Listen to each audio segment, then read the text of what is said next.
بسم اللہ الرحمن الرحیم۔ اس ویڈیو میں ہم ابن تیمیہ کے مختصر بائیوگرافی اور اس کے سیاسی نظریات کا جائزہ لیں گے۔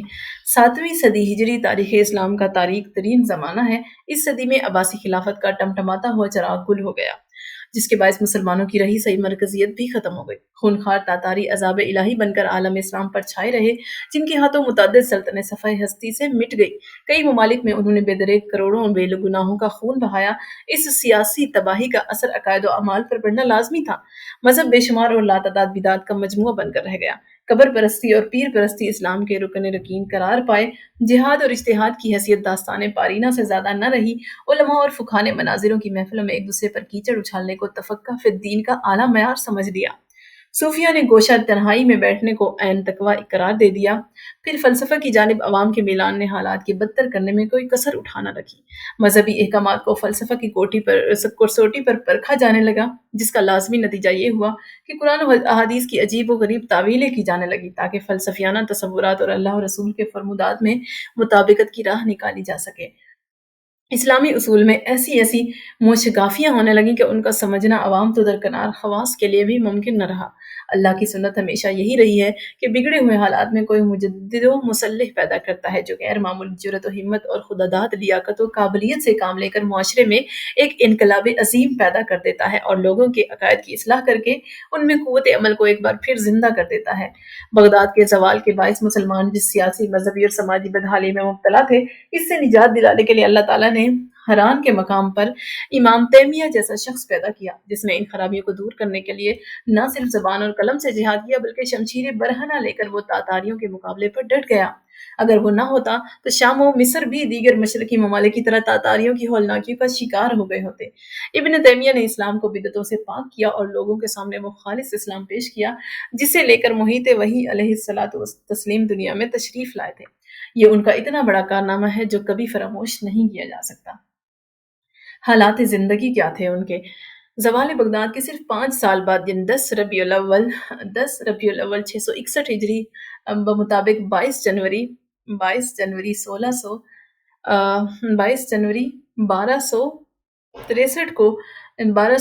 عیسوی کو ابن تیمیہ حران میں پیدا ہوئے۔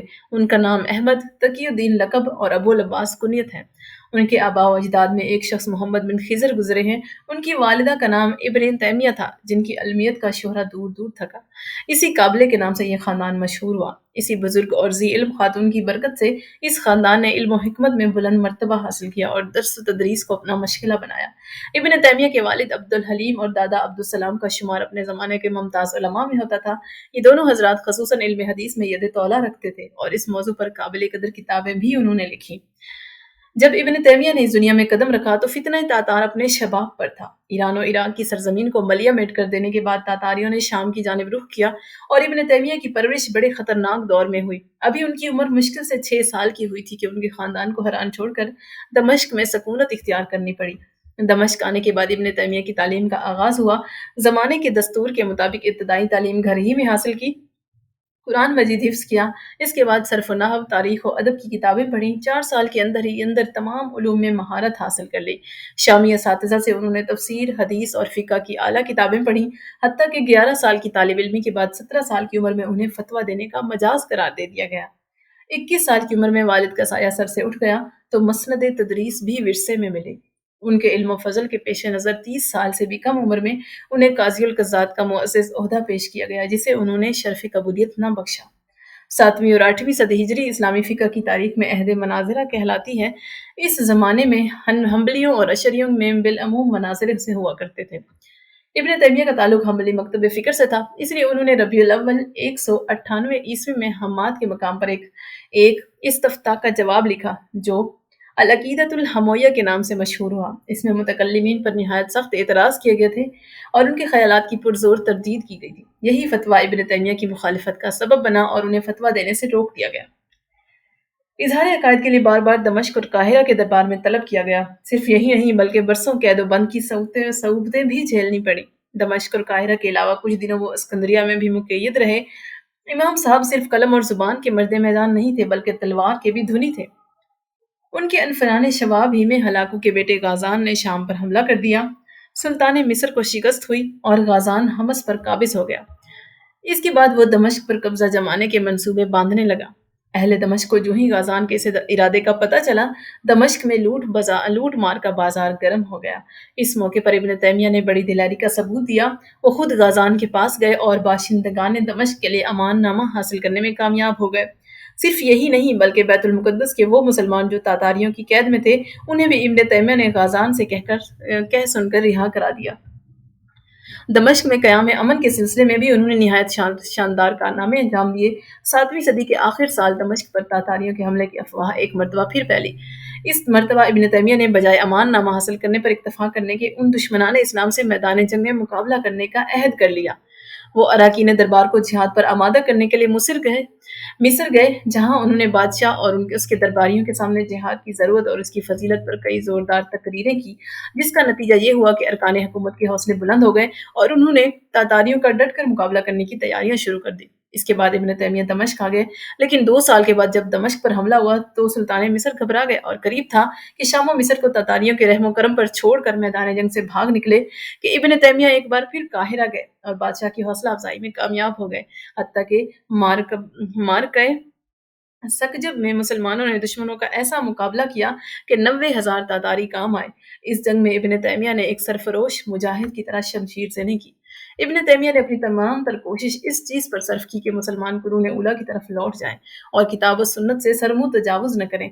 یہی وجہ ہے کہ انہوں نے تمام فرقوں اور مکاتیب فکر کی زبردست مخالفت کی۔ وہ خارجی، مرجعی، معتزلی، جہمی، کرامی، اشعری وغیرہ کے شدید مخالف تھے اور ان کے عقائد کی تردید میں انہوں نے زبان اور قلم دونوں سے کام لیا۔ ان کا خیال ہے کہ قرآن کریم کے لفظی معنی مراد لیے جائیں اور آیات میں کسی قسم کی تعویل نہ کی جائے، حتیٰ کہ وہ تجسمیت باری تعالیٰ کے قائل ہیں۔ بدعت کے وہ زبردست مخالف ہیں، زیارت قبور کے عدم جواز کا فتویٰ دیتے ہیں، حتیٰ کہ رسول اللہ صلی اللہ علیہ وسلم کے مزار مقدس کی زیارت بھی ان کے نزدیک گناہ ہے۔ صوفیہ، فلاسفہ اور متکلمین بھی ان کے اعتراضات کا نشانہ بنے۔ یہی وجہ ہے کہ انہیں بار بار قید کیا گیا۔ قید کے ایام میں وہ تصنیف و تالیف میں مصروف رہتے۔ جب ارکان دربار میں سے کوئی ایسا شخص برسر اقتدار آتا جو ابن تیمیہ کا حامی ہوتا تو وہ رہا کر دیے جاتے، یا حکومت کو ان کی خدمات کی ضرورت ہوتی تو وہ قید خانے سے باہر نکالے جاتے تھے۔ آخر میں جب انہوں نے ایک فتویٰ لکھا کہ صرف زیارت کے ارادے سے مدینہ منورہ کا سفر کرنا شرعاً ثابت نہیں ہے، تو اس کی مخالفت سے آگ بھڑک اٹھی۔ فقہاء نے کفر کا فتویٰ دیا۔ شعبان 726 ہجری میں وہ دمشق کے قلعے میں بند کر دیے گئے۔ ابتداً جملہ سامان آرائش فراہم کیا گیا، حتیٰ کہ انہیں فتویٰ لکھنے کی بھی اجازت دی، جس کی وجہ سے ان کے حامیوں کی تعداد میں روز بروز اضافہ ہوتا رہا۔ آخرکار حکومت کو حکم نافذ کرنا پڑا کہ ابن تیمیہ سے لکھنے کی تمام چیزیں لے لی جائیں۔ یہ سزا ان کے لیے ناقابل برداشت تھی۔ آخری تحریر انہوں نے کوئلے سے لکھی کہ مجھے اصل سزا دی گئی ہے تو صرف یہی ہے۔ اس کے بعد وہ جلد ہی بیمار پڑے اور 20 دن کی مختصر علالت کے بعد 2 ذیقعد 728 ہجری بمطابق 27 ستمبر 1328 عیسوی کو اس دار فانی سے کوچ کر گئے۔ جنازے میں 2 لاکھ سے بھی زیادہ اشخاص نے شرکت کی۔ اب ان کی تصانیف کیا ہے؟ ابن تیمیہ نے کل 66 سال کی عمر پائی، جس کا بیشتر حصہ معلمی میں گزرا اور ایک طویل مدت تک تھوڑے تھوڑے وقفے سے قید خانے میں رہے۔ اس کے علاوہ جہاد میں بھی انہوں نے حصہ لیا۔ اس کے باوجود ان کی تصانیف کی تعداد 500 بتلائی جاتی ہے۔ حافظ ذہبی تو 1000 سے بھی اوپر بتلاتے ہیں۔ ابن تیمیہ کی تصانیف تقریباً تمام علوم متعدلہ پر ہیں، جن میں تفسیر، حدیث، فقہ و اصول، فتاوی، ادب، نحو، لغت، منطق، حیت، جبر و مقابلہ، ریاضی اور سیاسیات شامل ہیں۔ ہمیں سردست ان کی سیاسی تصانیف سے سروکار ہے۔ ان میں الامامت والسیاست اور السیاست الشرعیہ فی الاصلاح الرائی والرعایا نے بہت شہرت پائی۔ ان میں جہانبانی کے اصول بتلائے گئے ہیں، رائی اور رعایا کے تعلقات پر روشنی ڈالی گئی ہے، امام اور اس کے فرائض زیر بحث آئے ہیں، شرعی حدود اور اسلامی حکومت کی میزانیہ کی تفصیل بھی پیش کی گئی ہے۔ اس کے علاوہ اور قابل ذکر کتاب جو نیم سیاسی اور نیم مذہبی ہے وہ منہاج السنہ ہے۔ یہ کتاب دراصل شیعی عقائد کی تردید میں لکھی گئی ہے، لیکن اس میں جا بجا سیاسی اصول بیان کیے گئے ہیں۔ بالخصوص خلافت کے متعلق تفصیل کے ساتھ اظہار خیال کیا گیا ہے۔ اب اسلوب بیان اور طرز استدلال کیا ہے؟ ابن تیمیہ کی تصانیف میں جدت و انفرادیت کا غلبہ ہے۔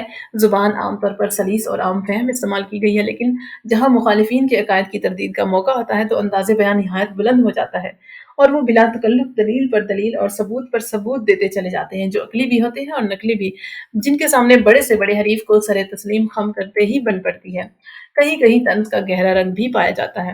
ابن تیمیہ نے ایک ہی مقصد کے حصول کے لیے اپنی زندگی وقف کر دی تھی، جس کی خاطر وہ شمشیر برہنہ لے کر میدان جنگ میں کود پڑے، اور جس کے لیے انہوں نے قلم اور زبان دونوں سے خوب خوب کام لیا۔ وہ مقصد یہ تھا کہ مسلمان کتاب اللہ اور احادیث پر سختی کے ساتھ کاربند ہو جائیں اور ان کے علاوہ دوسری چیزوں کو خیر بات کہہ دیں۔ یہی وجہ ہے کہ انہوں نے اپنے سیاسی نظریات کے اسبات میں صرف کتاب و سنت پر اکتفا کیا ہے، البتہ کہیں کہیں آثار صحابہ اور ممتاز سلاطین اسلام کے طریقوں سے بھی استدلال کیا ہے۔ جہاں تک ممکن ہوتا ہے وہ اپنے نظریات کی بنیاد قرآن کریم ہی پر رکھتے ہیں، لیکن وہ آیات قرآنی میں کسی قسم کی تعویل یا کھینچ تان کے قائل نہیں، لفظی معنی مراد لیتے ہیں۔ مثلاً وہ اپنی کتاب سیاست شریعہ میں اس امر پر زور دیتے ہیں کہ حکمران کو چاہیے کہ وہ مستحق افراد کو عہدے دے اور کسی حالت میں بھی غیر مستحق لوگوں کو ترجیح نہ دے، تو وہ یہ آیت پیش کرتے ہیں: یا ایھا الذین آمنوا لا تخونوا اللہ والرسول ولا تخونوا اماناتکم وانتم تعلمون۔ اے ایمان والو، اللہ اور اس کے رسول کے ساتھ خیانت نہ کرو اور نہ کبھی اپنی امانت میں خیانت کرو، حالانکہ تم خیانت کی خرابیوں سے واقف ہو۔ یا جہاں وہ حاکم کے لیے مشورے کی اہمیت واضح کرتے ہیں تو وہ فاعف عنہم واستغفر لہم وشاورہم فی الامر، یعنی ان کا قصور معاف کر دو، ان کے لیے استغفار کرو اور ان کو شریک مشورہ کر دیا کرو، یہ آیت پیش کرتے ہیں۔ ابن تیمیہ کبھی ضعیف احادیث سے استناد نہیں کرتے۔ ان کی کوشش یہ ہوتی ہے کہ سیاہ ستہ کی روایات ہی تک خود کو محدود رکھیں۔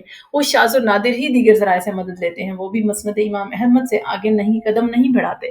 مثلا ان کی رائے میں ارباب حل و عقد کے لیے نرمی اور خوش اخلاقی نہایت ضروری ہے، تو صحیحین سے یہ روایت نقل کرتے ہیں کہ رسول کریم صلی اللہ علیہ وسلم نے حضرت معاذ بن جبل اور ابو موسیٰ اشعری کو یمن کا عامل بنا کر بھیجا تو آپ نے ان سے فرمایا: نرمی کرنا، سختی سے بچنا، لوگوں کا دل خوش کرنا، ان کی رضا جوئی کرنا، انہیں دشمن نہ بنانا۔ اس کے علاوہ ایک بدو نے مسجد نبی میں پیشاب کر دیا تو صحابہ کو خشم آلود دیکھ کر آپ نے فرمایا: تم نرمی کے لیے بھیجے گئے ہو، سخت گیری کے لیے مبعوث نہیں ہوئے۔ وہ سلطان کی خیرخواہی رعایا کا فریضہ بتلاتے ہیں تو مسلم کی یہ روایت بطور سند پیش کرتے ہیں کہ رسول اللہ صلی اللہ علیہ وسلم نے فرمایا کہ اللہ تعالیٰ 3 کاموں سے خوش ہوتا ہے: ایک یہ کہ اسی کی عبادت کرو اور اس کے ساتھ کسی کو شریک نہ ٹھہراؤ، دوسرے یہ کہ سلسلہ الہی کو سب مل کر مضبوطی سے پکڑ لو اور متفرق نہ ہو، تیسرے اس فرما روا کے ہمدرد اور خیر خواہ رہو جس کو اللہ تعالیٰ تمہارا معاملہ سپرد کر دے۔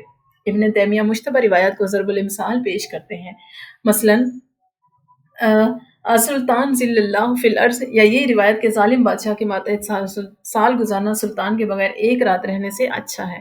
ان روایات کی صحت کے باوجود ان کو مقولہ ہی کی حیثیت دیتے ہیں۔ اقوال و افعال نبی صلی اللہ علیہ وسلم سے استدلال کرنے کے علاوہ ابن تیمیہ اجل صحابہ کے آثار سے بھی ثبوت فراہم کرتے ہیں، بالخصوص خلفائے اربعہ کے اقوال و طرز عمل کو جا بجا اپنے نظریات کی توضیح کے سلسلے میں پیش کرتے ہیں۔ مثلاً جہاں ان کا یہ دعویٰ ہے کہ مصلحت شرعی کے پیش نظر ایسے شخص کو بھی حاکم بنایا جا سکتا ہے جو دوسرے کے مقابلے میں زیادہ فضیلت کا مالک نہ ہو، تو حضرت ابوبکر کی اس طرز عمل کو بطور ثبوت پیش کرتے ہیں کہ آپ نے حضرت خالد کو متعدد فروغ گذاشتوں کے باوجود سپہ سالاری کے عہدے پر فائز رکھا اور انہیں معزول نہیں کیا۔ یا ابن تیمیہ جہاں محض دوستی یا قرابت کی بنا پر کسی شخص کے تقرر کی شدید مخالفت کرتے ہیں تو وہ حضرت عمر فاروق کا یہ قول نقل کرتے ہیں کہ جو کوئی مسلمانوں کے کسی کام کا مالک ہو اور پھر اس نے قابلیت کی بجائے اپنی محبت اور قرابت کی بنا پر کسی کو حاکم بنا دیا تو اس نے اللہ اور اس کے رسول سے اور مسلمانوں سے غداری کی۔ شرعی حدود کے اجرا میں کسی وجہ سے بھی لیت و لال نہیں کرنی چاہیے، اس لیے حضرت عثمان کا یہ قول پیش کرتے ہیں کہ جب حد شرعی تک نوبت آ جائے تو اس وقت شفاعت کرنے والے اور شفاعت قبول کرنے والے دونوں پر اللہ کی لعنت ہو۔ یا جہاں وہ حکمران کو تاکید کرتے ہیں کہ اعمال حکومت کی حرکات و سکنات پر کڑی نظر رکھے تو حضرت علی کرم اللہ وجہ کا وہ قول نقل کرتے ہیں کہ جو کسی عامل کے ظلم کی اطلاع مرنے پر آپ فرمایا کرتے تھے: الہی میں نے ہرگز اس کو یہ حکم نہیں دیا ہے کہ وہ تیری خلقت پر ظلم کرے۔ صحابہ کرام رضوان اللہ تعالیٰ اجمعین کے علاوہ ابن تیمیہ تابعین کے اقوال سے بھی استدلال کرتے ہیں، بالخصوص وہ اکثر مقامات پر عمر بن عبدالعزیز کے طرز عمل اور ائمہ اربعہ کے آراء کا ذکر کرتے ہیں۔ ان کا طرز استدلال کلیتاً شرعی ہے، اس لیے تاریخ عالم کے واقعات کے لیے اس میں گنجائش نہیں۔ ابن تیمیہ برمحل امثال سے بھی ثبوت کا کام نہایت عمدگی سے لیتے ہیں۔ وہ کہتے ہیں کہ اولی الامر کو عنان حکومت اس غرض سے سپرد کی جاتی ہے کہ وہ لوگوں کو نیک کام کرنے کی ترغیب دے اور انہیں برائیوں سے روکے، لیکن اگر وہ رشوت لے کر برائی اور معصیت کا باعث بنے تو وہ مقصود پر عمل پیرا ہونے کی بجائے اس کے خلاف کام کرے گا۔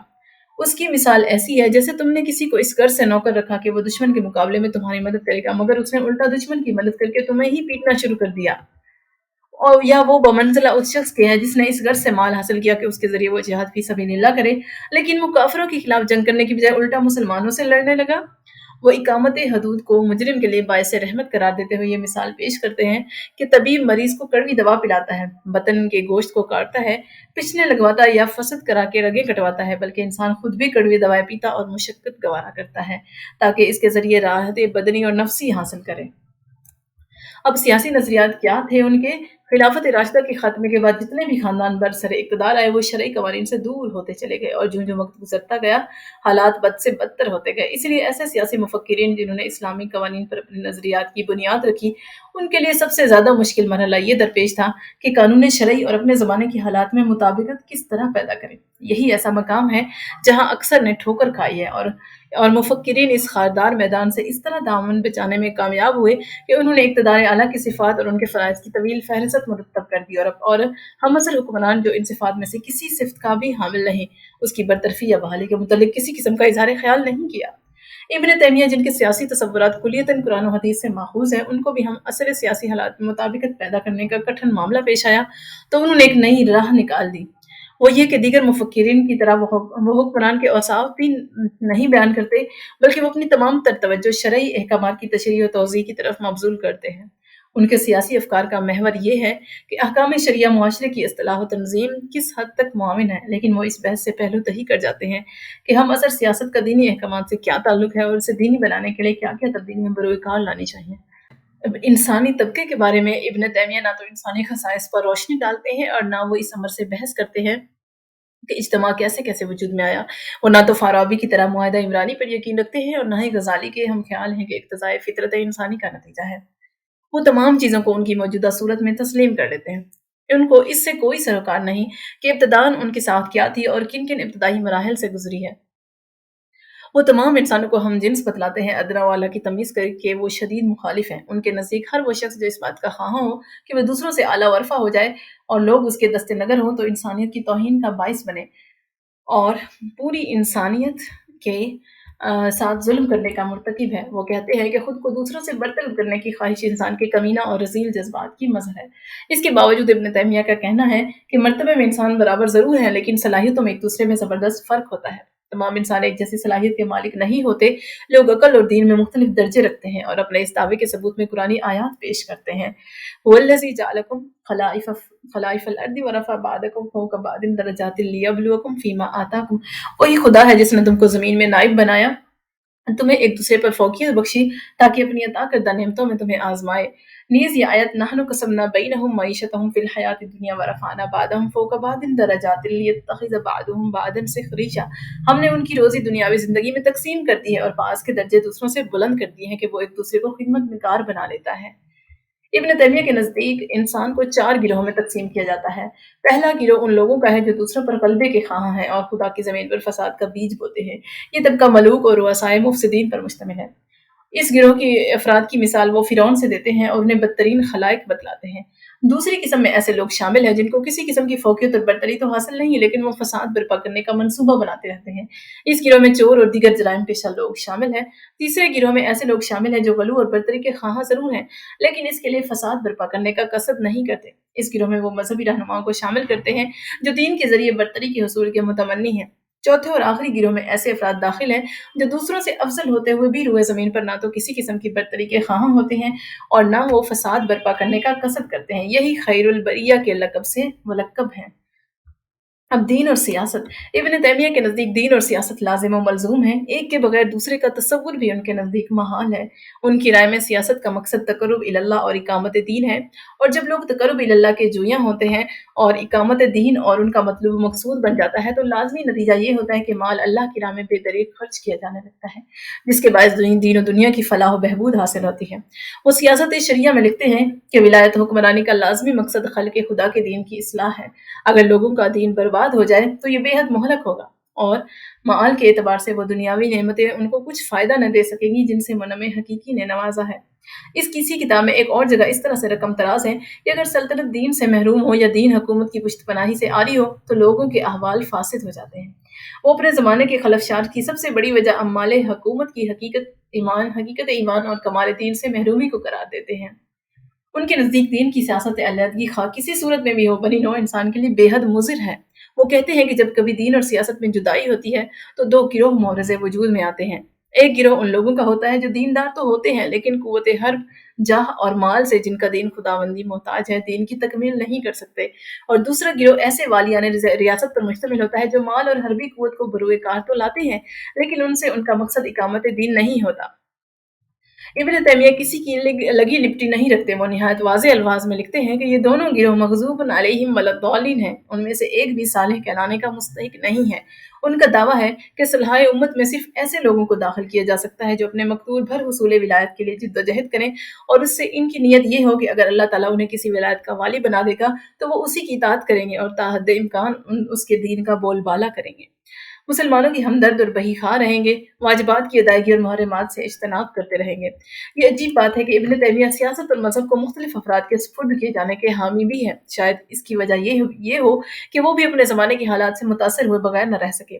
وہ کہتے ہیں کہ اولی الامر دو ہیں، ایک اور صاحبان اقتدار کے یہ دونوں طبقے جب درست رہیں تو عملداری کے تمام کل پرزے درست رہتے ہیں اور رعایا سود کی نیند سوتی ہے۔ وہ ان دونوں طبقوں میں اشتراک عمل پیدا کرنے کی خاطر دونوں کو تاکید کرتے ہیں کہ اپنے ہر قول اور فعل میں اللہ اور اس کے رسول کی اطاعت کا پورا اہتمام کریں۔ بالخصوص وہ حوادث مشکلہ میں یہ تلقین کرتے ہیں کہ جس حد تک کتاب و سنت کا منشا پورا کرنا ممکن ہو وہاں تک دونوں کے لیے ان پر عمل پیرا ہونا واجب ہے۔ اب امام ابن تیمیہ اس امر سے بھی بحث کرتے ہیں کہ امام کی ضرورت کیوں لاحق ہوتی ہے۔ وہ سیاست شرعیہ میں لکھتے ہیں کہ چونکہ انسانوں کو اپنی حاجات میں ایک دوسرے سے سابقہ پڑتا ہے اور اجتماع کے بغیر بنی آدم اپنی حاجتیں اور مصلحتیں پوری نہیں کر سکتے، اسی لیے ضروری ہے کہ اجتماع کی حالت میں ان پر کوئی حاکم و عامر ہو۔ ان کے نزدیک امور رعایا کا والی و نگران ہونا واجبات دین میں سب سے بڑا واجب ہے۔ اس وجوب کے دو سبب بتلاتے ہیں۔ اول یہ کہ جب تک کوئی حاکم و عامر نہ ہو تو نہ تو دین کا قیام و بقا ممکن ہے اور نہ دنیا کی فلاح و بہبود حاصل ہو سکتی ہے۔ وہ بطور دلیل رسول کریم صلی اللہ علیہ وسلم کا ارشاد گرامی پیش کرتے ہیں کہ جب تین آدمی سفر کو نکلے تو ان کو چاہیے کہ اپنے میں سے ایک کو امیر بنا لے۔ وجوب امام کا دوسرا سبب ان کے نزدیک یہ ہے کہ اللہ تعالیٰ نے امر بالمعروف اور نہی عن المنکر یا دوسرے لفظوں میں تبلیغ کو واجب کر دیا ہے، اور یہ فریضہ قوت و امارت کے بغیر انجام نہیں پا سکتا۔ اسی طرح جہاد، عدل و انصاف، اقامت حج، جمعہ، عیدین، مظلوم کی امداد، اقامت دین اور بہت سے دوسرے فرائض و واجبات بھی قوت و امارت کے بغیر انجام نہیں پا سکتے۔ اب امام کا انتخاب۔ زوال بغداد کا اثر زندگی کے ہر شعبے پر پڑا، بالخصوص افکار و سیاسیات بھی اس سے بری طرح متاثر ہوئے۔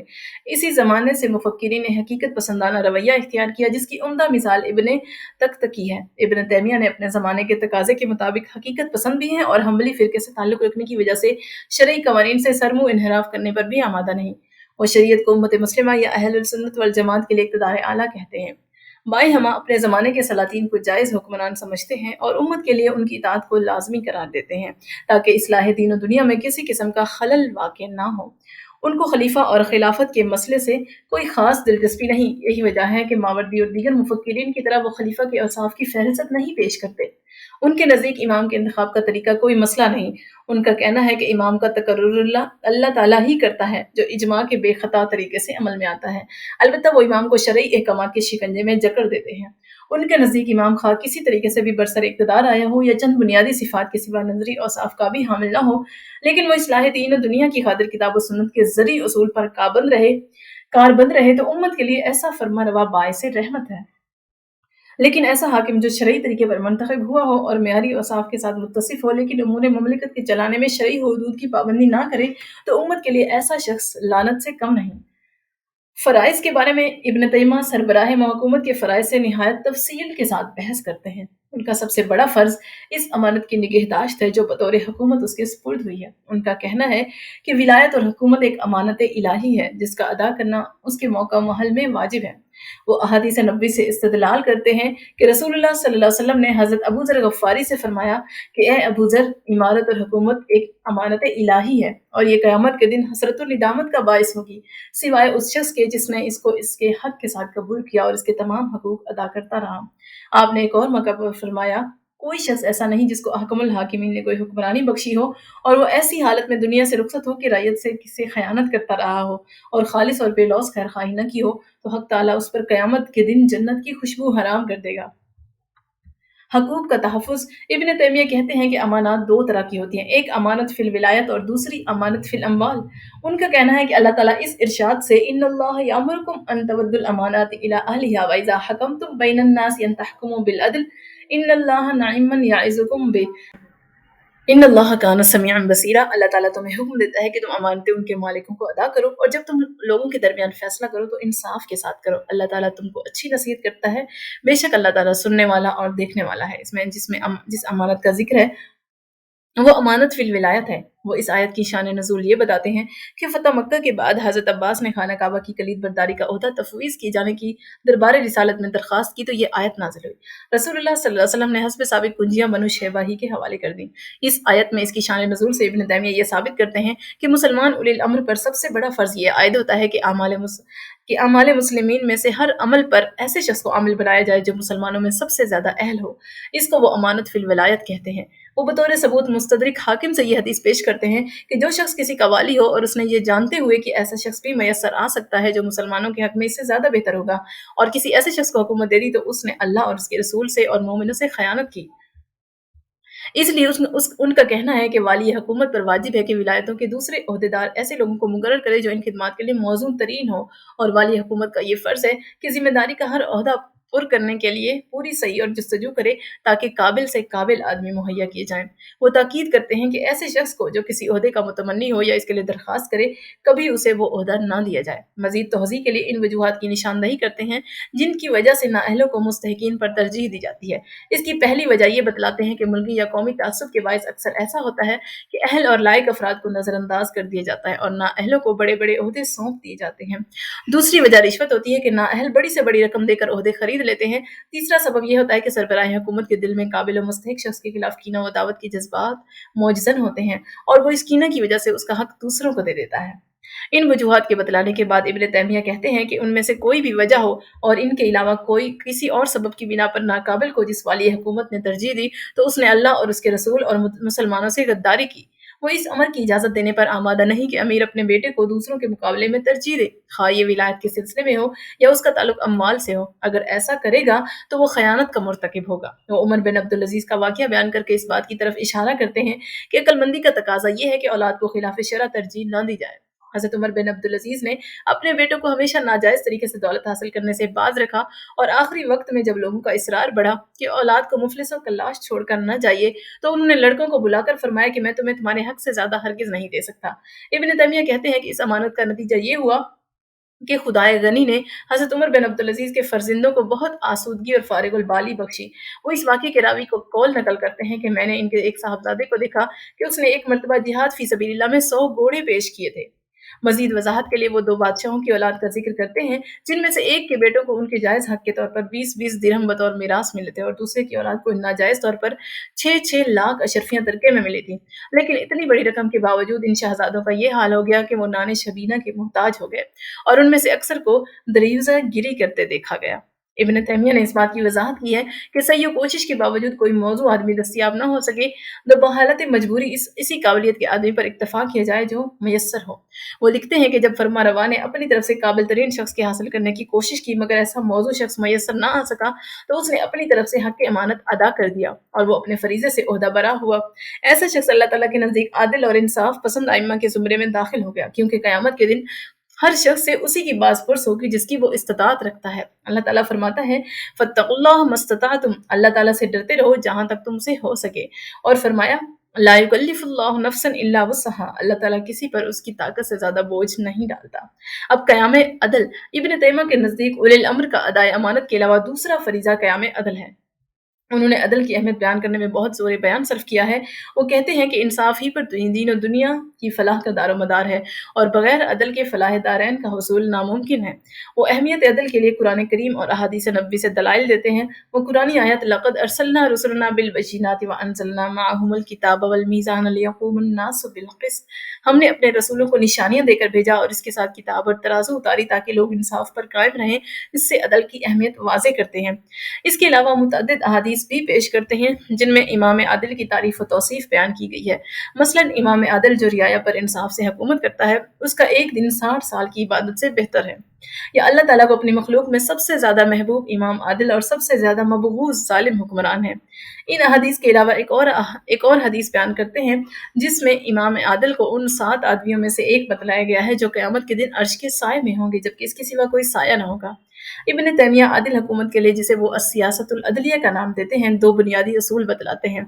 अव्वल ये कि अज़रुए इंसाफ मुकदमात के फैसले करना, और दूम ये कि अहले हकूक का हक अदा करना। रियाया के साथ सिर्फ आदिलाना सलूक के लिए ताकीद नहीं करते, बल्कि उनका कहना है कि अमीर को चाहिए कि रियाया के साथ एहसान और हुस्न सलूक से पेश आए और उनके मफाद को पेश नज़र रखे। वो कहते हैं कि रियाया के हक में हुस्न नीयत और उनसे एहसान करने की ये सूरत नहीं है कि वो इस काम को करे जिसकी रियाया ख्वाहिशमंद हो, और इस काम को तर्क कर दे जिसे रियाया पसंद न करती हो। बल्कि रियाया के साथ एहसान ये है कि हाकिम उसके साथ ऐसा बर्ताव करे जो उन्हें दीन और दुनिया में नफ़ा दे, चाहे कोई मुतनफ़िस इस सलूक से नाखुश ही क्यों ना हो। ताहम वो हाकिम को इस अमर की ताकीद करते हैं कि ऐसा काम जिसमें रियाया का दीनी और दुनियावी फ़ायदा मुज़म्मिर हो, लेकिन वो आकिबत नाअंदेशी या किसी और वजह से पसंद न करती हो, तो उसके करने में निहायत नरमी से काम लें। वो नरमी की अहमियत के मुतालिक अहादीस नकल करते हैं। एक हदीस ये है कि कोई काम ऐसा नहीं जिसमें रफ़्क़ व मुलातफ़त को दख़ल हो और वो उसे ज़ीनत न बख्श दे, और कोई काम ऐसा नहीं जो सख्ती से हमकिरार हो और वो इसको ऐबदार न कर दे। उसके नज़दीक नरम कलामी और खुशगुफ्तारी एक हुक्मरान का बहुत बड़ा फ़र्ज़ है। वो कहते हैं कि जब किसी से तहक़्कुमाना लहजे में गुफ्तगू की जाए तो उससे उसकी दिल आज़ारी होती है, और अगर ऐसा लबो लहजा और अमल इख्तियार किया जाए जिससे उसका दिल खुश हो, तो ये कामिल दर्जे की सियासत है। इसकी वो निहायत उम्दा मिसाल ये देते हैं कि तबीब मरीज़ को कोई ऐसी खुशमज़ा चीज़ देता है ताकि इसकी मदद से बदमज़ा दवा का हलक से उतारना आसान हो जाए। नरमी के साथ-साथ वो तालीफ़ क़ल्ब पर बहुत ज़ोर देते हैं और कहते हैं कि क़याम अमन के लिए तालीफ़ क़ल्ब बहुत ज़रूरी है, हत्ता कि मुजरिमों पर काबू पाने के लिए भी वो यही नुस्खा तजवीज़ करते हैं। अब अवामिर और नवाही। इमाम का तीसरा फ़र्ज़ अमर बिल मारूफ़ और नही अनिल मुनकर है। इब्न तैमिया इसकी अहमियत इस तरह बयान करते हैं कि बंदों और शहरों की भलाई अमर बिल मारूफ़ और नही अनिल मुनकर से वाबस्ता है, क्योंकि मुआश व माद की कामयाबी अल्लाह और उसके रसूल की इताअत में है, और ये इताअत उस वक़्त तक अंजाम पज़ीर नहीं हो सकती जब तक अमर बिल मारूफ़ और नही अनिल मुनकर न किया जाए। उनका कहना है कि अमीर के फ़राइज़ मनसबी में अहम फ़रीज़ा ये है कि वो अवाम को आमाल सालिहा की तरग़ीब दे और भलाई और इताअत का तरीक़ा इख्तियार करे, और इस काम में लोगों को मदद दे और जहाँ तक मुमकिन हो उसकी तरग़ीब दे। और अगर कोई जमात फ़राइज़ की तारिक और मुहर्रमात ज़ाहिरा की मुर्तकिब हो तो उसके खिलाफ जंग करें, यहाँ तक कि वह नमाज़ पंजगाना की पाबंदी करने लगे, ज़कात की अदायगी करें, हज बैतुल्लाह का फ़रीज़ा अदा करने लगे, निकाह मुहर्रमात, हरामखोरी, मुसलमानों की जान व माल में दस्त दराज़ी करने और इस किस्म के दूसरे मुहर्रमात से बाज़ आएँ। इब्न तैमिया अल्लाह और उसके रसूल की नाफरमानी करने वालों की 2 किस्में बतलाते हैं। एक वो जिनको सज़ा देने पर वाली अमर पूरी तरह कुदरत रखता है, और दूसरे वो जिनके खिलाफ जिहाद किए बगैर काबू न पाया जा सके। पहली किस्म की सिर्फ हदूद अल्लाह के इजरा से इस्लाह हो जाती है, और वो इजज़ाए हुदूद की बरक़ात व हसनात का ज़िक्र करते हैं और इस सिलसिले में अहादीस पेश करते हैं। उनका कहना है कि हदूदुल्लाह के जारी करने से इताअत इलाही ज़हूर पज़ीर होती है और मासियत को ज़वाल आ जाता है, जिसका नतीजा फ़राख़ी रिज़्क़ और नुसरत इलाही की शक्ल में ज़ाहिर होता है। वो रसूलुल्लाह सल्लल्लाहु अलैहि वसल्लम के इस इरशाद गिरामी को नकल करते हैं कि ज़मीन पर एक हद का जारी किया जाना अहले ज़मीन के लिए इससे बेहतर है कि 40 सुबह तक बारान रहमत नाज़िल होती रहे। इब्न तैमिया इस अमर के शदीद मुखालिफ हैं कि वाली अमर रिश्वत लेकर या किसी और वजह से हद शरई को ख़त्म कर दे। अगर अमीर हद शरई की बजाय मुजरिम से जुर्माना वसूल करके बैतुल माल में जमा कर दे, तो भी इब्न तैमिया इस पर महर जवाज़ सब्त करने के लिए आमादा नज़र नहीं आते। उनका कहना है कि वो माल जो हुदूदुल्लाह की बरतरफी के लिए वसूल किया जाए कतन हराम है, और जब कोई वालियुल अमर इस फ़ेल का मुर्तकिब हो तो वो बहुत बड़े फ़सादों को जमा कर लेगा। एक अहकमुल हाकिमीन अज़ास्मा की मुकर्रर करदा हद का तअत्तुल और दूसरा हरामखोरी। पहला काम तर्क वाजिब है और दूसरा फ़ेल हराम। एक और मौके पर ऐसे हाकिम को इस दलाला से तशबीह देते हैं जो फ़ाहिशकारी के लिए किसी मर्द और औरत में मिलाप करा देती है, वो इसे ज़ौजाए लूरा भी कहते हैं। हदूद के सिलसिले में इब्न तैमिया निहायत मुफस्सिल हिदायत देते हैं। वो कहते हैं कि हुदूद शरिया का नफाज उस वक्त लाजमी हो जाता है जबकि मामला हाकिम के रूबरू पेश हो जाए। इस वक्त माफ़ी, सिफारिश या हिबा अल्लाह ताला की मुकर्रर करदा हद को टाल नहीं सकते। इस तरह मुजरिम की तौबा का असर भी हद पर नहीं पड़ता। इसका तौबा करने के बावजूद हुदूद जारी होकर रहेंगी, ताहम वो कहते हैं कि मुजरिम की तौबा इसके गुनाह के लिए कफ़ारा ज़रूर बन जाएगी। इब्न तैमिया मुआविनीन जराइम को भी सजा दिलाना चाहते हैं। इस सिलसिले में वो मुजरिम हकीकी और मुआविन में किसी किस्म की तमीज़ नहीं करते। वो सबूत में हज़रत उमर के अमल को पेश करते हैं कि उन्होंने मुहारबों के रबिया को भी कत्ल करा दिया था। रबिया गारत गरों के उस पासबान को कहते हैं जो गारत गरी के वक्त किसी बुलंद मुकाम पर चढ़कर चारों तरफ से आने वालों की देखभाल करता है। इस नकली दलील के अलावा मुर्तकिब और मुआविन को मसावी सजा दिए जाने के लिए ये अकली सबूत भी फराहम करते हैं कि साथियों की इमदाद ही के जरिए इर्तिकाब जुर्म मुमकिन होता है। और वो मुजाहिदीन पर कियास करते हैं कि जिस तरह तमाम मुजाहिदीन खा जंग में बिलफाल शरीक हो या ना हो, माल गनीमत में बराबर के शरीक होते हैं, क्योंकि जंग ना करने वाले भी जंग करने वालों की मदद करते हैं। इब्न तैमिया के नज़दीक सुल्तान के नायब या रुअसा जो दरपर्दा या एलानिया मुजरिमों से मिले हुए हों या पहले से मिले हुए ना हो, लेकिन जब उन पर काबू पाया जाए तो माल में हिस्सेदार बनकर शरीक हदूद को मुअत्तल कर दें या उन्हें अपने यहाँ पनाह दें, तो वो भी जुर्म में बराबर के शरीक हैं और मुर्तकिब जुर्म के बराबर ही सजा के मुस्तजिब हैं। इब्न तैमिया हुदूद शरिया से मुतालिक निहायत तफसील से बहस करते हैं कि उन्होंने कत्ल, रहज़नी, चोरी, ज़िना, इग़लाम, क़ज़फ़, शराबखोरी वगैरह की हदें बयान की हैं। इनका कहना है कि डाकू अगर किसी को कत्ल कर डालें तो मकतूल के वरसा को माफ़ करने का हक हासिल नहीं है, बरखिलाफ़ इसके कि अगर किसी ने दूसरे को अदावत की बिना पर या किसी और वजह से हलाक कर दिया हो, तो मकतूल के औलिया को हर तरह से इख्तियार है, चाहें तो कातिल की जान लें या माफ़ कर दें या खून बहा लेकर छोड़ दें। वो सुल्तान के कत्ल के मुतालिक फुक़हा के इख्तिलाफ़ का ज़िक्र करते हुए कहते हैं कि फुक़हा उस शख्स के बारे में मुख्तलिफ राय हैं जो इस्लाम में सुल्तान इस्लाम की जान ले, जैसे अमीरुल मोमिनीन हज़रत उस्मान और अमीरुल मोमिनीन हज़रत अली को कत्ल किया गया था। क्या ऐसा शख्स मुहारिबीन के हुक्म में है कि लाज़िमन कत्ल किया जाए या उसका मामला मकतूल के वरसा के हाथों में होगा? वो अगर इस मसले में अपनी राय का इज़हार नहीं करते, ताहम ये कहकर के सुल्तान के कत्ल में फ़साद आम है, गोया वो ज़ाहिर करते हैं कि वो भी सुल्तान के कातिल को उसके वर्सा के हवाले ना किए जाने के हामी हैं। इब्न तैमिया ऐसे जराइम में जिनकी सज़ाएँ शरीयत ने मुकर्रर नहीं की वाली हुकूमत को इख्तियार देते हैं कि वो गुनाह की ज़्यादती और कमी के पेश नज़र ताज़ीर करे। वो कहते हैं कि अगर किसी गुनाह की तरफ लोगों का आम मिलान पाया जाए तो वाली हुकूमत अक़ूबत में सख्ती करे, और अगर वो गुनाह कलीलुल वजूद हो तो ताज़ीर में नरमी करनी चाहिए। फिर वो आदि मुजरिमीन को ज़्यादा सज़ा दिए जाने के हामी हैं। उनका कहना है कि अगर गुनाह के मर्तकब फ़स्क़ व फ़ुजूर में मुसिर हों तो हाकिम को चाहिए कि वो अक़ूबत ज़्यादा करे, और अगर इसका इर्तिकाब शाज़ व नादिर हो तो ताज़ीर में भी कमी कर देनी चाहिए। वो ताज़ीर की मुख्तलिफ किस्में बतलाते हैं, जिनमें वाज़ और सख्त कलामी, ज़जर व तौबीख भी शामिल हैं।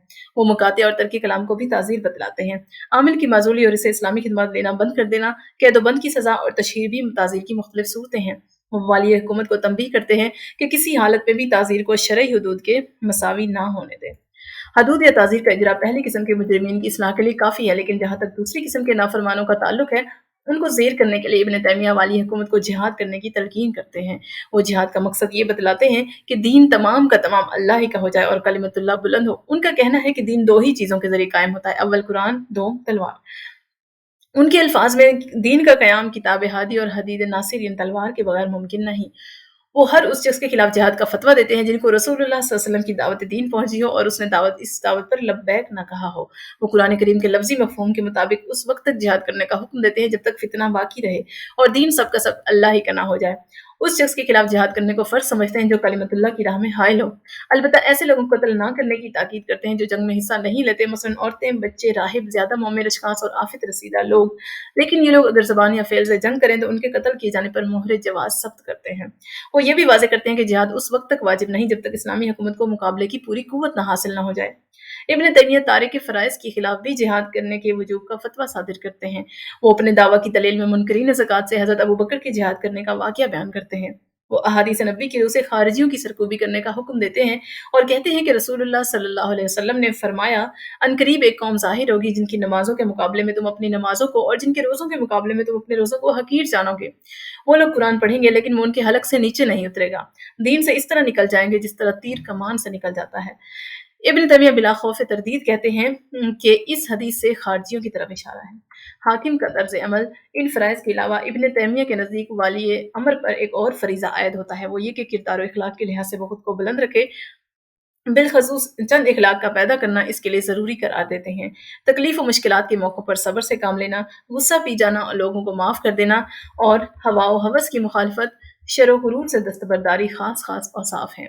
ये बात काबिल गौर है कि इब्न तैमिया इंतखाब या तकर्रुर के दौरान उन औसाफ़ की मौजूदगी तो ज़रूरी करार नहीं देते, लेकिन अनाने हुकूमत संभाल लेने के बाद उस पर ये फ़र्ज़ आयद कर देते हैं कि इन खसाइल को वो हासिल कर ले। इन औसाफ में से जुर्रत और सखावत की अहमियत को वो बार बार वाज़ेह करते हैं। वो लिखते हैं कि खल्क़ खुदा की रियायत और लोगों की सियासत अता व बख्शिश और आली हौसलगी के बगैर मुमकिन नहीं होती, बल्कि इनके बगैर दीन और दुनिया की इस्लाह भी मुश्किल है। यही वजह है कि जो हुक्मरान इन दोनों औसाफ से मुत्तसिफ ना हो, उससे हुकूमत और अमलदारी छीन कर दूसरे के हवाले कर दी जाती है। इब्न तैमिया बुख़ल की शदीद मज़म्मत करते हैं और हुक्काम में बुख़ल के नुक्स को बर्दाश्त करने के लिए वो आमादा नज़र नहीं आते। इस सिलसिले में वो मुतअद्दिद कुरानी आयात का हवाला देते हैं जिनमें बख़ीलों के लिए अज़ाब इलाही की वईद सुनाई गई है। इन इखलाकी फासला के अलावा इब्न तैमिया वालियान हुकूमत को मशवरा देते हैं कि अमूर मुमलिकत की अंजाम दही बगैर औन नुसरत इलाही के मुमकिन नहीं। वो इसके हसूल के 3 तरीके तजवीज़ करते हैं। अव्वलन ये कि तमाम काम खालिसन बिवजल्ला किया जाए और दुआ वगैरह के इल्तिज़ाम के साथ खुदा ही पर तवक्कुल हो और नमाज की पाबंदी की जाए। दूसरा ये कि खल्क़ खुदा को नफ़ा पहुँचाकर उनके साथ एहसान किया जाए और माल ज़कात से उनकी दस्तगीरी की जाए। और तीसरा ये कि खल्क़ खुदा की इज़ाओं और दूसरी मुश्किलात में सब्र और रज़ा को हाथ से ना जाने दिया जाए। अब अमाल हुकूमत के बारे में इब्न तैमिया ने मौजू हुक्काम के तकर्रुर पर बहुत ज़्यादा ज़ोर बयान सर्फ किया है। वो सिर्फ इस बात पर इक्तफ़ा नहीं करते कि मौजू शख्सी को ओहदे तफ़वीज़ किए जाएँ, बल्कि वो मौजू अफ़राद के औसाफ से भी बहस करते हैं।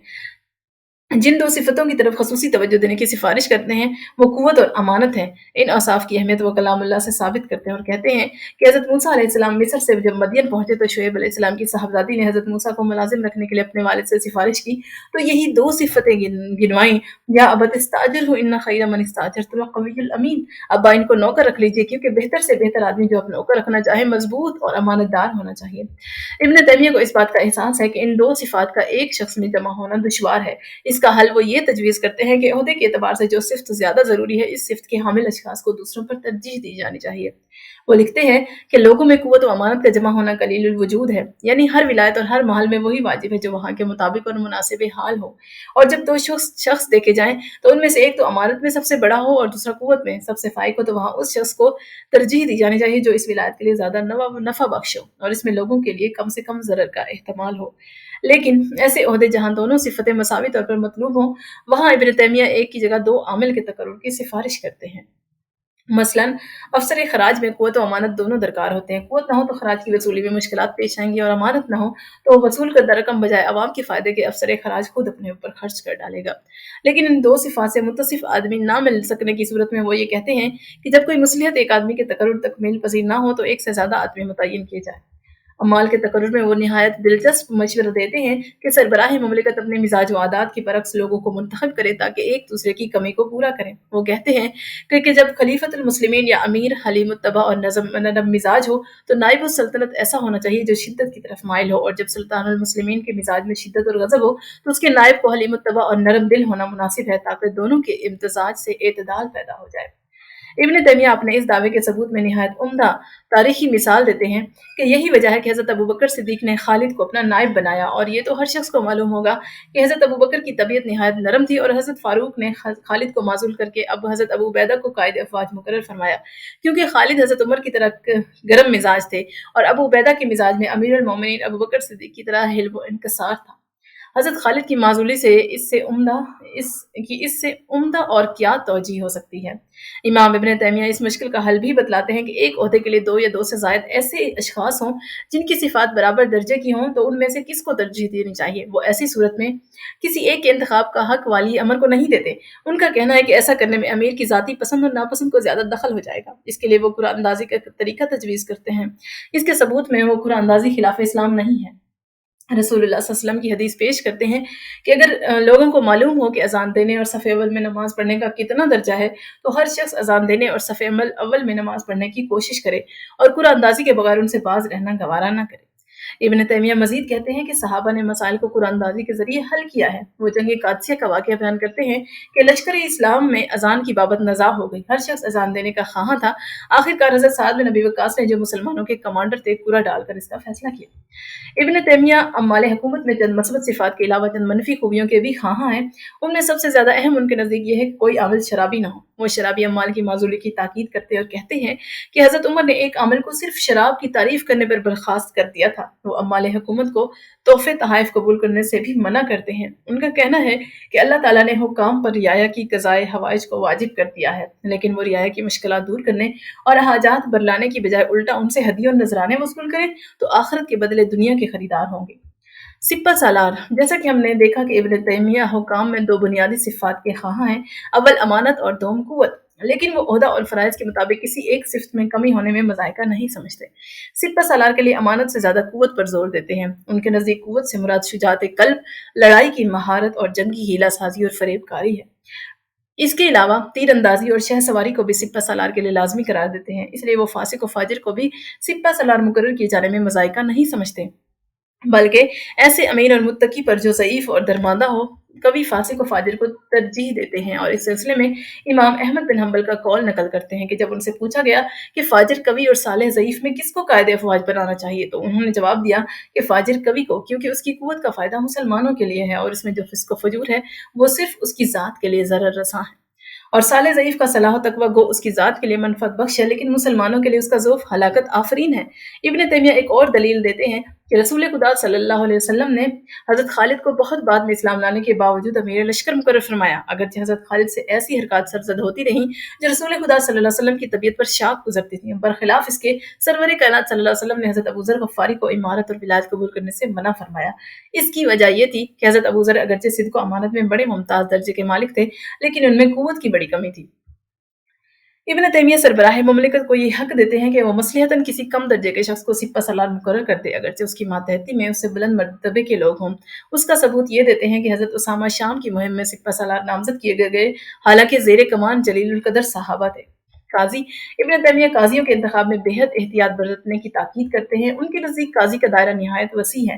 वो कहते हैं कि काजी उसको नहीं कहते जो अदालत की कुर्सी पर बैठा हो, बल्कि काजी हर वो शख्स है जो दो आदमियों के नज़ा का फैसला करे, खा खलीफा व सुल्तान हो या उनका नायब हो या वाली हो या शरीयत के मुताबिक फैसला करने के लिए मुतय्यन व मामूर हो, हत्ता कि वो शख्स भी इसमें दाखिल है जो दो बच्चों की किसी मनाजियत का फैसला करे। इब्न तैमिया काजी में भी इन्हीं दो औसाफ कुव्वत और अमानत का मुतालबा करते हैं, लेकिन काजी के सिलसिले में वो कुव्वत का मफ़हूम कदरे मुख्तलिफ बतलाते हैं। काजी में उनके नज़दीक मुहाकमा की कुव्वत होनी चाहिए जो इल्म और जुर्रत के बगैर मुमकिन नहीं है। उनके नज़दीक काजी की इल्मियत का मेयार ये है कि उसमें वो इस अदल व इंसाफ से वाकिफ़ हो जिस पर किताब व सुन्नत दलालत करती है, और जुर्रत काजी में इतनी ज़रूरी है कि किताब व सुन्नत के मुताबिक फैसले करने में हिचकिचाहट महसूस न करे। वो काजी में अमानत की सिफ़त की तशरीह करते हुए काजी में खौफ व खशियत इलाही मौजूद हो, ताकि वो रिश्वत लेकर शरअ के अहकामात के खिलाफ फैसला न करे और खुदा के खौफ के बायस इंसानों का डर उसके दिल से बिल्कुल निकल जाए। वो अपने इस बयान की तौसीक इस आयत करीमा से करते हैं कि तुम लोगों से न डरो और मेरी आयतों को हकीर रकम के इवज़ ना बेचो। जो लोग अल्लाह ताला के नाज़िल करदा अहकामात के मुताबिक फैसला नहीं करते, वो काफिर हैं। वो हदीस नबवी से इसकी मज़ीद वज़ाहत करते हैं कि क़ज़ात 3 हैं, 2 जहन्नम का ईंधन बनेंगे और एक काज़ी जन्नत में जाएगा। बस जिस शख्स ने हक़ को जानते हुए उसके खिलाफ फैसला किया वो जहन्नमी है, और जिसने इल्म व यकीन हासिल किए बगैर बेखबरी में फैसला कर दिया वो भी जहन्नम में जाएगा, और जिसने हक़ को जान लिया और इसके मुताबिक फैसला किया वो जन्नत में जाएगा। इब्न तैमिया ओहदा क़ज़ा के लिए आलिम और मुत्तकी को तरजीह देते हैं, लेकिन अगर एक शख्स में इल्म व तक़वा की सिफ़ात जमा ना हो तो हालात के मुताबिक फैसला करने का मशवरा देते हैं। उनका कहना है कि अगर आलिम के सिवा हवाए नफ्स में मुब्तला हो जाने का अंदेशा हो तो मुत्तकी गैर आलिम को तरजीह देनी चाहिए, लेकिन इल्मी तहकीकात की ज़रूरत ज़्यादा हो तो आलिम जैसा भी है मुत्तकी के मुकाबले पर काबिल तरजीह है। वो वाज़ेह अल्फाज में कहते हैं कि हालात ज़माना के मुताबिक क़ज़ात का तकर्रुर अमल में आना चाहिए। अगर ज़माना ऐसा हो कि काजी को अमीर लश्कर और अवाम की ताईद हासिल हो तो ज़ईफ़ आलिम व मुत्तकी को कवी पर तरजीह दी जाएगी, और अगर काजी को फ़ौज व अवाम की हिमायत हासिल न हो तो इब्न तैमिया कहते हैं कि ऐसी सूरत में काजी का ज़ी कुदरत होना लाज़मी है। अफ़सर खराज वो अम्मार खराज की 2 ही सिफ़तें ज़रूरी बतलाते हैं ताकि कुव्वत के ज़रिए मालिया वसूल कर सकें और अमानत के बायस ख़ज़ाने में खुर्द-बुर्द न करें। जैसा कि हमने देखा, अगर इन दोनों सिफ़तों के हामिल अशख़ास दस्तयाब न हों तो इब्न तैमिया एक से ज़ायद अफ़राद के तकर्रुर की सिफ़ारिश करते हैं जिनमें मजमूई तौर पर ये दोनों सिफ़ात मौजूद हों, ताकि इश्तराक अमल से कारोबार मुमलिकत में इश्तराक पैदा हो जाए। इब्न तैमिया ये नहीं बतलाते कि इन मुख्तलिफ सिफ़तों के अफ़राद में इत्तेहाद अमल कैसे मुमकिन है। अब राई और रियाया के ताल्लुकात, इब्न तैमिया मजहबी फ़राइज़ की बजावरी पर बहुत ज़ोर देते हैं। वो राई और रियाया दोनों को इस बात की ताकीद करते हैं कि शरीयत की मुकर्रर करदा हुदूद से तजावुज़ न करें और अपने अपने फ़राइज़ की अंजामदही में किसी किस्म की कोताही को रवा न रखें। वो क़याम अमन को अहम तरीन बतलाते हैं जिसके बगैर उख़रवी फ़लाह का हुसूल ही महाल है। इसलिए वो अवाम को मशवरा देते हैं कि अमन व अमान की खातिर हर किस्म के फ़रमारवाओं की इताअत करें, ख़्वाह वो कानूनी तौर पर बरसरे इक़्तिदार आए हों या नाजायज़ ज़राए से उन्होंने हुकूमत हासिल की हो। अगर वो मासियत इलाही का हुक्म दे तो उसका हुक्म मानना रियाया पर फ़र्ज़ नहीं है, लेकिन इसके बावजूद वो बगावत करने की इजाज़त नहीं देते। रियाया के लिए वो हिदायत के अलावा वाली हुकूमत की खैरख़्वाही को ज़रूरी बतलाते हैं और इसमें मज़हबी फ़राइज़ में शुमार करते हैं। उनका कहना है कि हमारे फ़राइज़ में ये फ़रीज़ा इलाही भी दाखिल है कि हम वालियान रियासत के हामी और नासिर हैं। वो इसके सबूत में एक हदीस नकल करते हैं जिसमें अल्लाह ताला की खुशनुदी का इन्हिसार 3 चीज़ों पर बतलाया गया है। इनमें से एक ये है कि वालियान हुकूमत के खैर-ख़्वाह रहो जो तुम पर हुक्मरान हैं। इब्न तैमिया ज़ालिम हुकाम के हकूक़ की अदायगी का भी रियाया का हुक्म देते हैं और रसूलुल्लाह सल्लल्लाहु अलैहि वसल्लम का इरशाद गिरामी नकल करते हुए कहते हैं کہ उनके हकूक़ अदा करो, अल्लाह ताला उनसे उस सलूक के मुतालिक खुद बाज़-पुरस करेगा जो उन्होंने रियाया के साथ किया होगा। राई पर रियाया के हकूक़ इब्न तैमिया के नज़दीक अदाए अमानत और क़याम अदल हैं। वो सूरह निसा की आयत पेश करते हैं कि इन्नल्लाह यअमुरुकुम अन तवद्दुल अमानाति इला अहलिहा। अल्लाह ताला तुम्हें हुक्म देता है कि तुम अमानतें उनके मालिकों को लौटा दो और जब तुम लोगों के दरमियान फ़ैसला करो तो इंसाफ़ के साथ करो। अल्लाह ताला तुमको अच्छी नसीहत करता है, बेशक अल्लाह ताला सुनने वाला, देखने वाला है। और कहते हैं कि इस आयत में राई पर रियाया के हकूक़ की निशानदही की गई है कि फरमारवाओं को रियाया की जानो माल का अमीन बनाया गया है, इसलिए उनको चाहिए कि रियाया की अमानतें उनके हवाले कर दें और दूसरे ये कि जब वो लोगों के नज़ाओं का फ़ैसला करें तो अदल व इंसाफ़ का दामन हाथ से ना जाने दें। इसके बाद की आयत में रियाया के फ़राइज़ बतलाए गए हैं। या अय्युहल्लज़ीना आमनू अतिउल्लाह व अतिउर रसूल व उलिल अम्रि मिनकुम। और ए ईमान वालो, अल्लाह का हुक्म मानो और रसूल का हुक्म मानो और हाकिमों का जो तुम में से हो। अगर झगड़ा हो जाए तुम्हारे दरमियान किसी अमर पर तो तुम अल्लाह और रसूल की तरफ रुजू करो, अगर तुम वाकई अल्लाह और क़यामत के दिन पर ईमान रखते हो। ये बात अच्छी है और इसका अंजाम बेहतर है। इब्न तैमिया राई और रियाया दोनों को खास तौर पर माली हकूक़ की अदायगी की ताकीद करते हैं। वो कहते हैं कि हुकूमत और रियाया दोनों पर वाजिब है कि एक दूसरे के हकूक़ अदा करें। सुल्तान और उसके नायब तमाम अहले हकूक़ के अतिये उनको तफ़वीज़ करते हैं। इस तरह अफ़सर माल और ख़ज़ानची को लाजिम है कि जो कुछ सुल्तान का हक मुकर्रर है उसे पाई पाई अदा कर दें, और रियाया का फ़र्ज़ है कि वो अफ़सर माल से कोई ऐसी चीज़ तलब ना करें जिसके वो हकदार नहीं। वो कहते हैं कि हाकिम व महकूम में से जो भी दूसरे की हक तलफ़ी करे वो ज़ालिम है। वो लिखते हैं कि बसा औक़ात हुक्काम और रियाया ज़ुल्म के मुर्तकिब होते हैं। हुक्काम वो वसूल करते हैं जिनका लेना उनके लिए हलाल नहीं, और रैयत इस रकम के देने से इनकार करती है जिसका अदा करना उस पर वाजिब होता है।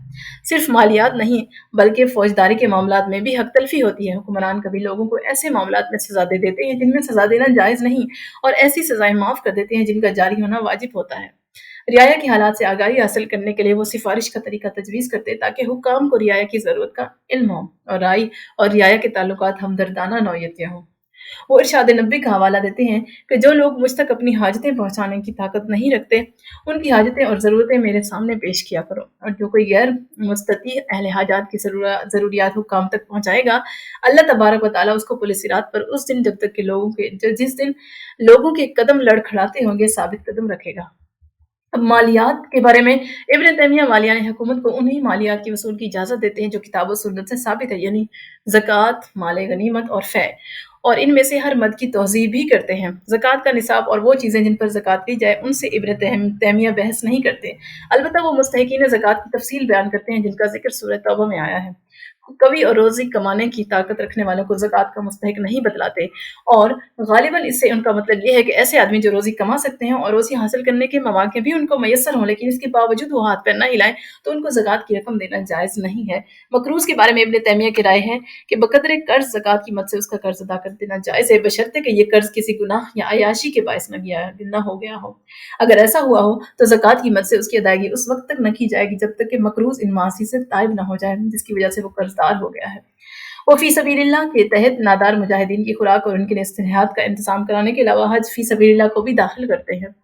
माल गनीमत जिसको अरबी में अनफ़ाल कहते हैं, इब्न तैमिया इससे कमा हक़्क़हू बहस करते हैं। इब्तिदा में अनफ़ाल की तशरीह करने के बाद सूरह अनफ़ाल की उन आयत का उन्होंने हवाला दिया है जिसमें माल गनीमत के मुतालिक रहनुमाई की गई है। वो माल गनीमत के मसालिब जो कुरान मजीद में मज़कूर हैं बयान करते हैं। वो ये नहीं बतलाते कि इस आयत में जो 5 मुस्तहिकीन ख़म्स का ज़िक्र हुआ है, आया उनमें से हर एक को मसावी हिस्सा मिलना चाहिए या किसी को कम या ज़्यादा भी दिया जा सकता है, या 2 एक को देकर बाकी मादा मुस्तहिकीन को नज़रअंदाज भी किया जा सकता है। उन्होंने बकिया माल गनीमत के 4 हिस्सों को लश्कर में तक़सीम किए जाने का हुक्म दिया है। तमाम शरीक जंग अफ़राद को मसावी हिस्सा देने की वो ताकीद करते हैं, ख़्वाह बिल-फ़ेल वो मुकाबले में शरीक भी हुए हों या नहीं। वो नसब या फ़ज़ीलत की बिना पर किसी को ज़्यादा हिस्सा दिए जाने के शदीद मुखालिफ हैं, और अहद रिसालत का एक वाक़या बयान करते हैं कि एक मरतबा हज़रत साद बिन अबी वक़्क़ास ने किसी साहिब फ़ज़ीलत शख़्स को कम हैसियत आदमी पर तरजीह दी, तो रसूलुल्लाह सल्लल्लाहु अलैहि वसल्लम ने फ़रमाया, याद रखो तुम लोगों को अपने ज़ईफ़ों और मख़लूक़ुल हाल लोगों की बदौलत रिज़्क़ दिया जाता है और उन्हीं के तुफ़ैल तुम्हें मदद दी जाती है। अलबत्ता वो सिपह सालार को ये इख्तियार देते हैं कि वो किसी मुजाहिद की उम्दा कारकर्दगी के सिले में इनाम दे सकता है, और बगैर शर्त या पहले से ऐलान के ख़म्स ही में से शुरू में चौथाई माल और ज़र दे सकता है और वापसी पर तिहाई माल मज़ीद अदा कर सकता है, बशर्ते कि ऐसा करने में हवाए नफ्स को दखल न हो बल्कि मसलहत शरइया पेश नज़र हो। रुबा और सलस से ज़्यादा इनाम सिर्फ उसी वक्त दिया जा सकता है जबकि शर्त आयद कर दी जाए और किसी मुअय्यना कार नुमाया पर दिया जाए। इब्न तैमिया के नज़दीक पैदल को माल गनीमत में से 1 हिस्सा और सवार को 3 हिस्से देने चाहिए। वो इन फुकहा से इत्तफ़ाक़ नहीं करते जो सवारों को सिर्फ 2 हिस्से दिलाना चाहते हैं। وہ इस सिलसिले में अकली और नकली दो किस्म के दलाइल देते हैं। अव्वल ये कि रसूल करीम सल्लल्लाहु अलैहि वसल्लम ने फ़तह खैबर के बाद सवारों को तीन हिस्से दिए। मज़ीद बरआं सवार को ना सिर्फ अपनी ज़ात पर खर्च करना होता है बल्कि उसके ज़िम्मे साइज़ का भी खर्च होता है, और दो आदमियों से इतनी मनफ़ियत नहीं पहुँच सकती जिस कदर एक घोड़े से फ़वाइद हासिल होते हैं। इमाम इब्न तैमिया लफ्ज़ फ़ै के लुग़वी मायने और वजह तस्मिया से बहस करते हैं। उनका कहना है कि फ़ै के मायने लौटा देने के हैं। फ़ै ऐसा माल है जो अल्लाह ताला काफ़िरों की तरफ से मोमिनों को लौटा दे। वो कहते हैं कि फ़िल हकीकत अल्लाह ताला ने ज़र व माल अपने बंदों की इआनत के लिए बनाया है, और इस इनाम की वजह यह है कि अल्लाह ताला ने मखलूक को अपनी इबादत के लिए पैदा किया है, और कुफ़ार ना तो खुद अल्लाह की इबादत करते हैं और ना मोमिन बंदों पर जो अल्लाह की इबादत गुज़ारें खर्च करते हैं। इसीलिए अल्लाह ताला काफ़िरों का माल मोमिनों को लौटा देता है। इस्तिलाह में फ़ै उस माल को कहते हैं जो कुफ़ार से जंग किए बगैर हासिल हुआ हो। इब्न तैमिया ने फ़ै में जिज़िया, रक़्म मसालिहत, गैर मुस्लिम हुकूमत के तोहफ़े, हर्बी ताजरों के तिजारती माल पर 10वां हिस्सा या ज़िम्मी तिजार पर 20वां हिस्सा तिजारती टैक्स को शामिल करते हैं। इसके अलावा नक़्स अहद की वजह से कुफ़ार से वसूल करदा जुर्माने, लावारिस माल, अम्वाल मग़सूबा भी उनके नज़दीक फ़ै ही की किस्में हैं। वो फ़ै की रकम को मसाले उम्मत पर खर्च करने का मशवरा देते हैं, लेकिन मसाले में भी तक़सीम का आगाज़ अहम जमात से करना चाहते हैं। उनके नज़दीक अहम तरीन जमात इस्लामी लश्कर है। लश्कर दूसरे लोगों के मुकाबले में फ़ै का ज़्यादा मुस्तहिक है, क्योंकि माल गनीमत ये फ़ै इस्लामी लश्कर के तुफ़ैल मिलता है। इसके बाद अम्वाल हुकूमत, क़ज़्ज़ात, उलमा, मुहसिलीन ज़कात, आइम्मा, मसाजिद और मुअज़्ज़िन वगैरह फ़ै के हक़दार हैं। इन मसारिफ़ के अलावा फ़ै का मसरफ़ ये बतलाते हैं कि मफ़ाद आमा पर खर्च किया जाए, मसलन असलहात जंग के खरीदने, सरहदों पर किलों के बनवाने या पुल, नहर और सड़क की तामीर वगैरह में। मसाकीन को दीगर मुसलमानों के मुकाबले में तरजीह देते हैं। इब्न तैमिया तालीफ़ क़ल्ब के लिए फ़ै की रकम खर्च करने को न सिर्फ जायज़ बल्कि ज़रूरी बतलाते हैं। वो इसको नबी सल्लल्लाहु अलैहि वसल्लम की सुन्नत कहते हैं कि आपने सरदारों की तालीफ़ क़ल्ब के लिए फ़ै में से अतियात दिए। वो इसकी मुतअद्दिद मिसालें देते हैं। इब्न तैमिया गैर मुस्लिमों की तालीफ़ क़ल्ब के लिए रुपया दिए जाने को जायज़ कहते हैं, जिसका मकसद उनकी वहशत को दूर करना या खुद उनके नुकसानात से महफूज रखना है, या खुद को उनके नुकसानात से महफूज रखना होता है, बशर्ते कि इसके सिवा और कोई सूरत बाकी ना रह गई हो। वो निहायत वाज़ेह अल्फाज में कहते हैं कि तालीफ़ क़ल्ब में रुपया खर्च करने और मुलूक और रुअसा की दादो दहेश में, जिसमें मुस्तहिकीन की हक तलफ़ी करके गैर मुस्तहिकीन को दिया जाता है, सिर्फ नीयत का फ़र्क है। इसलिए वो उलिल अम्र को ताकीद करते हैं कि तालीफ़ क़ल्ब में सर्फ करने का मकसद वहीद दीन की कोई मसलहत होनी चाहिए। शूरा इब्न तैमिया सरबराह मुमलिकत और इसके मातहत अमले से मुतालबा करते हैं कि हमेशा किताब व सुन्नत की रोशनी में काम करें, लेकिन अगर किसी खास मसले में ये मालूम ना हो सके कि हुक्म खुदाबंदी या तालीमात नबवी क्या है, या किसी खास हुक्म को किस तरह अमली जामा पहनाना चाहिए, तो सरबराह मुमलिकत और इसके अमाल हुकूमत का फ़र्ज़ है कि उलमा से मशवरा करें ताकि आयात करीमा की तौज़ीह करें और इस पर अमल करने का तरीका बतलाएं। वो शूरा के मुतालिक अहादीस और आयात और अहादीस का हवाला देते हैं। इस तरह जिन मामलात में किताब व सुन्नत खामोश है, उनमें सरबराह मुमलिकत को ऐसे लोगों से मशवरा लेना चाहिए जो किताब व सुन्नत और इजमाए उम्मत से बखूबी वाकिफ़ हों। इनके अलावा किसी और से उसे मशवरा ना करना चाहिए, ख़्वाह दीनी या दुनियावी एतबार से कितना ही बुलंद क्यों ना हो। अलबत्ता किसी मामले में उलमा का इख्तिलाफ हो तो इब्न तैमिया वाली अमर को ताकीद करते हैं कि वो तमाम आरा को बगौर व खौस सुने और इस राय पर अमल करे जो इसके ख्याल में किताब व सुन्नत से ज़्यादा करीब हो। इन ख्यालात से ये नतीजा अखज़ करना चंदा दुश्वार नहीं कि इब्न तैमिया मावर्दी के बरखिलाफ इमाम में इज्तिहादी सलाहियत को ज़रूरी नहीं समझते, बल्कि वो इस मामले में गज़ाली के हम ख्याल है कि इमाम उलमा की तकलीद करे, ताहम वो इमाम में असाबत राय को ज़रूरी समझते हैं ताकि उलमा के बाहिमी इख्तिलाफ की सूरत में ऐसी राय को तरजीह दे सके जो किताब व सुन्नत की रूह से करीब तर हो।